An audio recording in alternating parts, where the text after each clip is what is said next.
अगर कोई पूछे कि कौन है रविंद्र सिंह भाटी तो कहना वो है रविंद्र सिंह भाटी जो दिल्ली आने से पहले दिल्ली की सत्ता को हिला दे, वो है रविंद्र सिंह भाटी। अगर कोई पूछे कि कौन है रविंद्र सिंह भाटी तो कहना वो है रविंद्र सिंह भाटी जो राजनीति और भारतीय जनता पार्टी के चाणक्य कहे जाने वाले अमित शाह का ध्यान अपनी ओर खींच ले, वो है रविंद्र सिंह भाटी। अगर कोई पूछे कि कौन है रविंद्र सिंह भाटी तो कहना वो है रविंद्र सिंह भाटी जो दिल्ली के सारे नेताओं को एक साथ एक व्यक्ति को हराने के लिए रन में उतार दे, वो है रविंद्र सिंह भाटी। अगर कोई पूछे कि कौन है रविंद्र सिंह भाटी तो बताना वो है रविंद्र सिंह भाटी जिसने अपने दम पे निर्दलीय लड़के सत्ता के सिंहासनों को हिला कर रख दिया, वो है रविंद्र सिंह भाटी। अगर कोई पूछे कि कौन है रविंद्र सिंह भाटी तो बताना वो है रविंद्र सिंह भाटी जिसने अपने लिए अपने क्षेत्र की जनता के दिलों में एक घर बना लिया, वो है रविंद्र सिंह भाटी। अगर कोई पूछे कि कौन है रविंद्र सिंह भाटी तो बताना वो है रविंद्र सिंह भाटी जिसे देखकर जिसे सुनकर बड़े बड़े राजनीतिक धुरंधरों की सियासी जमीन खिसक जाए, वो है रविंद्र सिंह भाटी। जी हां, आज हम एक ऐसे ही युवा की बात कर रहे हैं जिसका नाम है रविंद्र सिंह भाटी। मात्र 26 वर्ष की आयु में राजनीतिक धुरंधरों की जमीन खिसका कर रखती है। ये वही रविंद्र सिंह भाटी है जो आज से कुछ दिन पहले राजस्थान के विधानसभा चुनाव में निर्दलीय चुनाव लड़के राजस्थान की दिशा और दशा को बदल दी थी राजस्थान के चुनाव में। आज हम बात करेंगे रविंद्र सिंह भाटी की। जी हां, वही रविंद्र सिंह भाटी जिसने एक बार फिर निर्दलीय लड़के भारतीय जनता पार्टी हो या फिर कांग्रेस को सियासी के बड़े बड़े धुरंधरों की नींद उड़ा दी है, वो है रविंद्र सिंह भाटी। रविंद्र सिंह भाटी की अगर हम बात कर रहे हैं तो सबसे पहले हम आपको रविंद्र सिंह भाटी के उस लोकसभा क्षेत्र में लेके चलते हैं जहां पे लोकसभा क्षेत्र में उस क्षेत्र की जातीय समीकरण क्या है, पहले वो जरा हम आपको समझाते हैं और फिर हम आगे से रविंद्र सिंह भाटी के आने वाले पूरे भविष्य को लेके और पीछे के इतिहास को लेके हम चर्चा करेंगे कि रविंद्र सिंह भाटी का क्या व्यक्तित्व रहा है और आने वाले समय में रविंद्र सिंह भाटी का राजनीति में क्या कुछ अस्तित्व रहने वाला है। सबसे पहले अगर हम बात करें तो बाड़मेर जैसलमेर में कुल 22 लाख वोटर हैं और अगर हम जातीय समीकरण की बात करें तो यहाँ पे मुस्लिम वोटर्स की भी बात करें तो मुस्लिम वोटर्स की संख्या 2,70,000 के करीब है। यही अगर हम राजपूत वोटर की बात करें तो राजपूत भी 3 लाख के करीब है।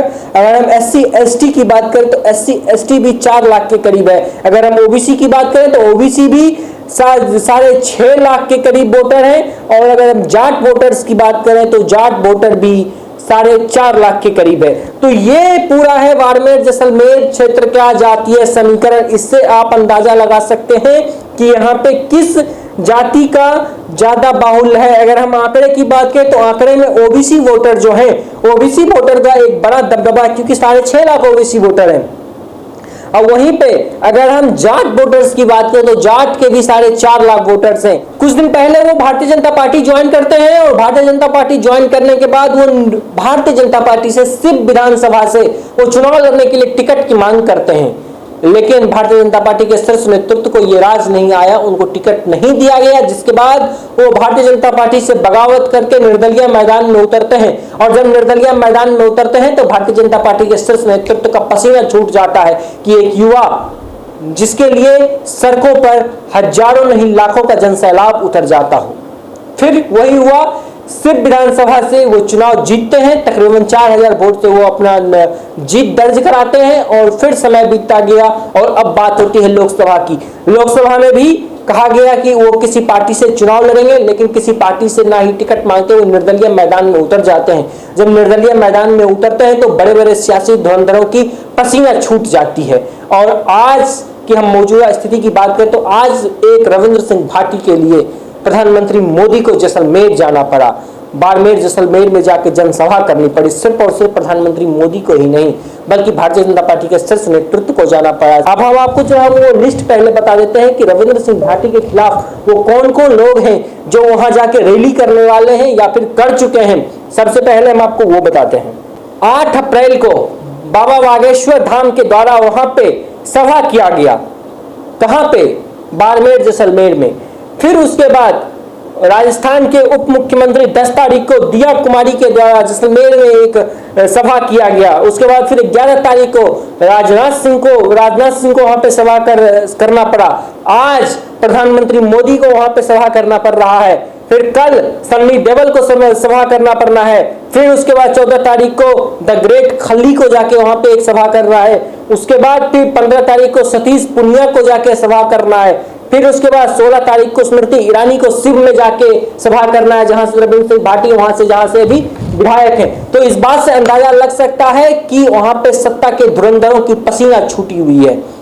जो अमित शाह राजनीति में अपने गोटी को सेट करने के लिए माहिर है, वो वहां पे राजस्थान के बाड़मेर जैसलमेर में सेट नहीं कर पा रहे हैं। अगर हम रविंद्र सिंह भाटी के राजनीतिक इतिहास की बात करें तो रविंद्र सिंह भाटी 2019 में छात्र संघ का चुनाव लड़ते हैं, निर्दलीय चुनाव लड़ते हैं। उस समय एबीवीपी का कार्यकर्ता हुआ करते थे। वो चुनाव लड़ने के लिए मैदान में उतरते हैं, वो टिकट मांगते हैं, उनको टिकट नहीं दिया गया, वो निर्दलीय टाल ठोक कर मैदान में उतर जाते हैं। और उस वक्त वो 2019 से लेकर 2022 तक निर्दलीय छात्र संघ का चुनाव लड़के अपना परचम लहराया। उसके बाद फिर बात आती है विधानसभा चुनाव की, तो आपको पता है निर्दलीय चुनाव लड़ते हैं। और अभी मदन सिंह राठौर, एक राजस्थान से राज्यसभा सांसद है मदन सिंह राठौर, उनका कहना है कि हमारा ही बच्चा था, बहक गया है। अब जब अपना ही बच्चा हो, बहक गया हो, तो उसे क्या कहना चाहिए। लेकिन इस पे रविंद्र सिंह भाटी की कोई प्रतिक्रिया नहीं आई। रविंद्र सिंह भाटी का कहना है कि हमारा जितना उम्र नहीं है, उनसे ज्यादा उनका राजनीतिक इतिहास रहा है, राजनीति में रहे हैं, तो वो वाकई एक बेहतर अनुभव के तौर पे वो हमको देखते हैं, उनकी जो राय है वो राय रखें। खैर, लेकिन अब देखना बहुत महत्वपूर्ण है कि इस बार भारतीय जनता पार्टी के द्वारा बाड़मेर जैसलमेर से भारतीय जनता पार्टी ने कैलाश चौधरी को उम्मीदवार बनाया। कैलाश चौधरी की राहें तो बहुत कठिन हो गई, क्योंकि रविंद्र सिंह भाटी ने जो ताल ठोका है, जो नॉमिनेशन में जो भीड़ दिखा, उस भीड़ को देख के आप समझ गए होंगे कि ये एक कोई भीड़ नहीं है, ये एक युवाओं के प्रति लोगों के जो विश्वास है, वो विश्वास वो दिख रहा था। लेकिन खैर, कुछ राजनीतिक विशेषज्ञों का कहना है कि भीड़ तो पैसे पे भी बुलाया जाता है, लेकिन कुछ राजनीतिक विशेषज्ञों का कहना है कि वो भीड़ पैसे पे आया हुआ भीड़ नहीं था, वो वाकई एक नेता, एक युवा का भीड़ था। और देखना है कि रविंद्र सिंह भाटी जब 4 जून को जब गिनती होता है तो उनका क्या परफॉर्मेंस होता है, कितना कुछ वो वोट को जमीन पे उतार पाते हैं या नहीं उतार पाते हैं, ये भी देखना बहुत महत्वपूर्ण होगा। इस बार बाड़मेर जैसलमेर का जो सीट है, ये काफी महत्वपूर्ण सीट है और इस पे पूरे देश की निगाहें बनी हुई है। हालांकि रविंद्र सिंह भाटी ने एक लड़ाई तो जीत ली, नॉमिनेशन का वो भीड़ इस बात को दर्शाता है कि वो अपनी एक लड़ाई को जीत चुके हैं। खैर, आप लोग इस पूरे रविंद्र सिंह भाटी के राजनीतिक इतिहास को लेके, रविंद्र सिंह भाटी के किरदार को लेके और भारतीय जनता पार्टी के तमाम शीर्ष नेताओं के द्वारा जो हम प्रचार किया जा रहा है, इसको लेके आपकी क्या राय है, कमेंट में बताइएगा। आपके कमेंट का इंतजार रहेगा।